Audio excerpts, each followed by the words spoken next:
Assalamu alaikum, dear viewers. You all are welcome to my channel.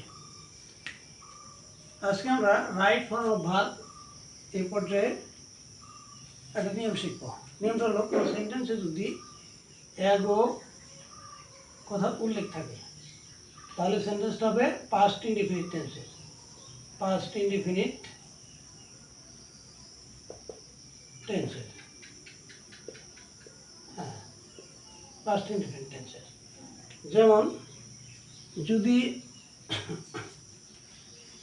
Right form of ভার্বে এরকম কোনো sentence লেখা থাকে, হয়তো আই লেখা থাকলো, আই ব্র্যাকেট লাগলো টু সি, আর সেন্টেন্স আছে এরকম হিম লং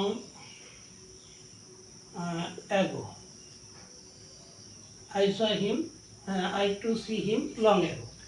যখন আমরা দেখবো যে এখানে অ্যাগো আছে তখন আমরা এই সেন্টেন্সটাকে এখানে ভার্বটা পাস্ট ইনডিফিনিট টেন্সে করব। রাইট ফর্ম অফ ভার্ব হবে পাস্ট ইনডিফিনিট টেন্সে। তাহলে কি হবে? I saw, see saw, past tense হলো saw. I saw him long ago, I saw him long ago.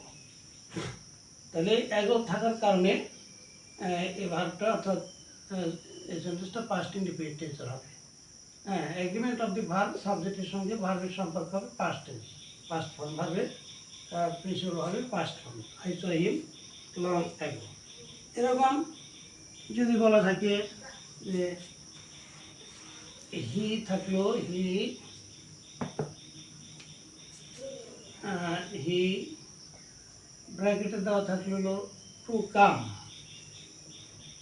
Bracket to come here, he bracket to come here 2 weeks ago, 2 weeks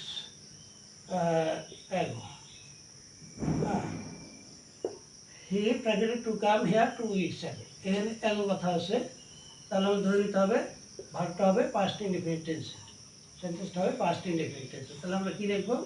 আমরা লিখবো হি, তারপরে কামের past tense হলো ক্যাম, হি ক্যাম here 2 weeks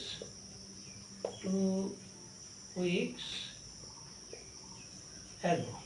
হ্যাঁ, এই ago থাকার কারণে এখানে ভার্বটা ক্যাম হবে, পাস্ট ফর্ম হবে, কামের পাস্ট ফর্ম হবে ক্যাম, সেন্টেন্সটা হবে পাস্ট ইনডিফিনিট টেন্সে। সাবজেক্ট এর সঙ্গে সম্পর্ক হবে সাবজেক্ট প্লাস প্রিন্সিপাল ভার্বের পাস্ট ফর্ম।